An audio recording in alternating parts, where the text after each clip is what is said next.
Oke guys, welcome back to Crypto Indonesia bersama gue Toshi, di mana kita akan membahas segala sesuatu yang berhubungan dengan cryptocurrencies dan blockchain.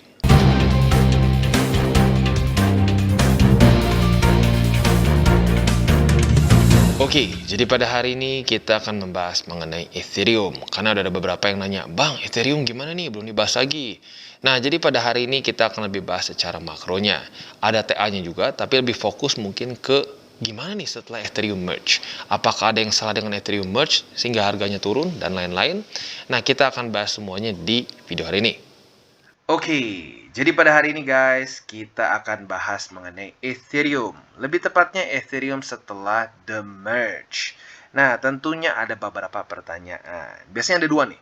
Yang pertama, Bang, kenapa belum bahas lagi TA Ethereum? Ada yang request ya. Kemarin-kemarin sebenarnya alasannya kenapa gue belum bahas lagi TA Ethereum adalah gue melihat setup di beberapa altcoins lain yang lebih bagus. Contoh seperti kemarin tuh di BNB, Solana, dan AVAX. Tiga-tiganya udah kena target TP ya. Nah, karena itu makanya Ethereum ini kegeser. Nah, jadi nanti mungkin DCWT selanjutnya ya mungkin akan ada ETH lagi masuk ya, karena sebenarnya ada setup yang lumayan bagus juga sekarang terbentuk ya. Yang kedua adalah, Bang, kenapa Ethereum kok bukannya naik setelah the merge malah turun ya. Nah, ini sebenarnya pembahasannya sudah gue lakukan kayaknya seminggu lebih sebelum the merge. Gue udah bilang hati-hati, ada kemungkinan fenomena ini bisa terjadi. Nah, jadi buat lo yang sudah dengerin harusnya udah tahu. Tapi nggak apa, hari ini gue akan bahas lebih detail lagi. Plus juga mungkin dari makronya kenapa Ethereum bisa ikutan turun. Ya.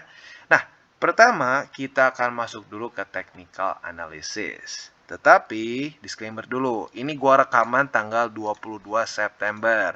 Otomatis ini chartnya akan sehari kurang lebih tua ya. Jadi buat lo yang nanti sudah nonton video ini saat sudah up, otomatis ini videonya secara chartnya akan sedikit lebih basi lah kesannya ya, tapi nggak apa, karena gue ngomonginnya makro, jadi harusnya sih aman ya. Oke, jadi yang pertama kita akan bahas adalah Ethereum sekarang ketahan oleh support apa. Nah, kalau kita lihat di sini MA50 yang warna biru ini dan MA20 sudah jebol ya. Nah, tapi harga sekarang cenderung berhenti. Ternyata ya ada struktur di daerah 1248. Strukturnya nggak ribet kok, gampang banget secara visualnya. Ini adalah suatu resisten awalnya yang terbentuk di Juni akhir dan di Juli pertengahan lah ya, awal sampai pertengahan lah.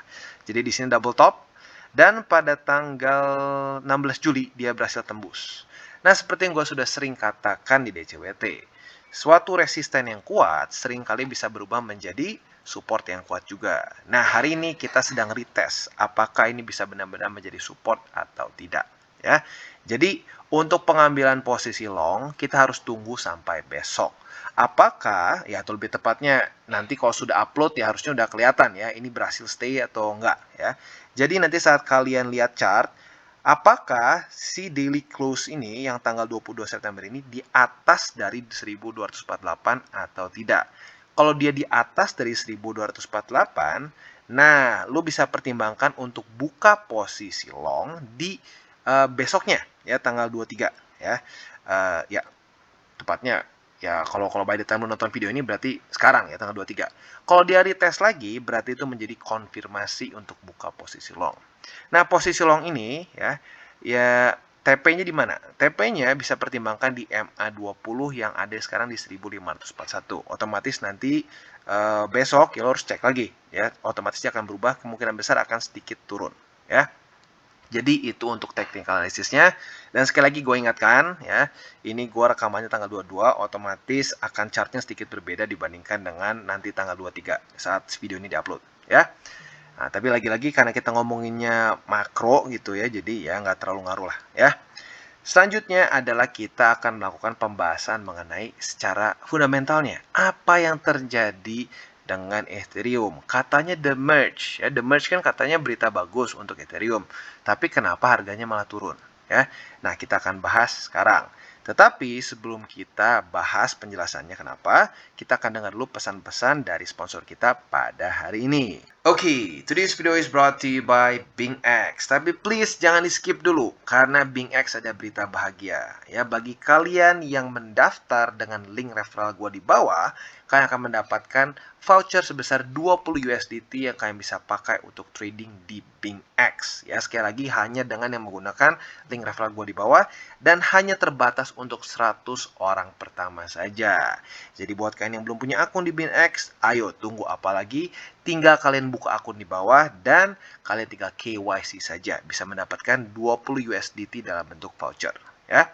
Nah, apa sih keuntungan menggunakan BingX? Salah satunya yang gue suka adalah mereka ini bisa dibilang salah satu pelopor yang menggunakan demo trading. Jadi gue udah terlalu sering lah melihat orang pakai duit real ya, langsung boncos, kena liquid dan lain-lain. Nah di BingX lu ada pilihan untuk menggunakan demo trading dulu, jadi lu nggak perlu langsung meresikokan uang lu ya. Dan selain itu juga kalau menggunakan refractor di bawah, otomatis dapat $20 lagi yang lu bisa pakai untuk langsung trade secara real ya. Nah, selain dari itu juga di sini lengkap ya. BingX ini bagus untuk orang yang masih newbie karena ada pilihan untuk convert. Ini literally kayak lu bisa pakai kayak nabung lah kasarnya ya. Juga bisa ada untuk orang-orang intermediate, bahkan juga untuk yang expert ya. Selain dari itu juga di sini kita ada grid trading yang lo bisa langsung pakai dan juga copy trade ya, di mana lo bisa mengcopy berbagai macam trader yang sesuai dengan risk profile lo. Ada macam-macam ya. Ada yang lo misalnya mau fokus di ROI-nya yang gede atau lo mau lihat yang drawdown-nya kecil. Lagi-lagi tergantung dengan selera lo masing-masing ya. Jadi tunggu apa lagi? Ayo kita trade di BingX. Oke, buying the rumor and selling the news. Harusnya buat lo yang ngikutin DCWT gua beberapa minggu terakhir, harusnya udah dengar beberapa kali gue ngomong kalimat ini. Dan bahkan gue bikin satu video khusus untuk Ethereum mengenai ya apa itu the merge dan juga possibility terjadi fenomena ini di Ethereum ya. Jadi gue akan coba jelaskan dengan lebih detail apa ini buying the rumor and selling the news. Dan apakah ini terjadi atau enggak ke Ethereum. Kalau menurut gue pribadi sih ya terjadi ya. Nah jadi apa ini buying the rumor and selling the news? Ini adalah satu fenomena yang terjadi banyaknya di dunia saham ya, atau trading saham. Di mana biasanya satu perusahaan ini akan mengeluarkan satu announcement yang besar. Bisa macam-macam. Bisa produk, bisa kebijakan yang baru dan lain-lain ya. Tapi intinya ada hype di sini ya. Kita ambil contoh perusahaan XYZ. Dia akan announce satu produk yang luar biasa besar ya. Di sini contohnya XYZ ini adalah perusahaan telepon ya, telepon. Dia bilang produk ini akan revolusioner ya. Nah, biasanya detailnya ini nggak benar-benar diketahui oleh para investor ya. Kayak seperti sekarang gitu ya, cukup banyak lah. Terutama ada juga yang komen, wah bukannya naik, the merge malah turun. Kebanyakan orang-orang yang komen seperti itu kemungkinan besar nggak akan ngerti sebenarnya apa itu the merge itu sendiri ya. Jadi ya terjadi satu hype yang tanpa informasi biasanya ya.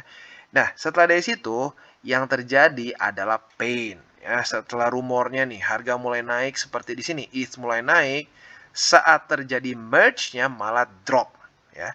Nah, jadi kenapa bisa terjadi seperti itu? Biasanya akan jadi ada tiga jenis. Yang pertama adalah produknya di-announce ya. Reception-nya bagus, orang-orang suka dengan produknya ya. Kalau contohnya dengan ETH ya.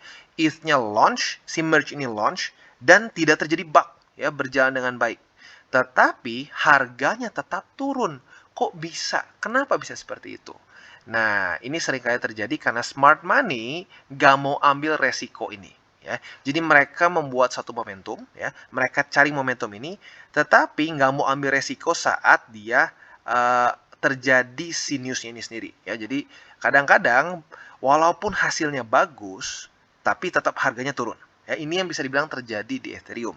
Karena saat the merge-nya berjalan, itu sukses ya, tidak terjadi bug, tidak terjadi satu kesalahan fatal dalam network si Ethereum.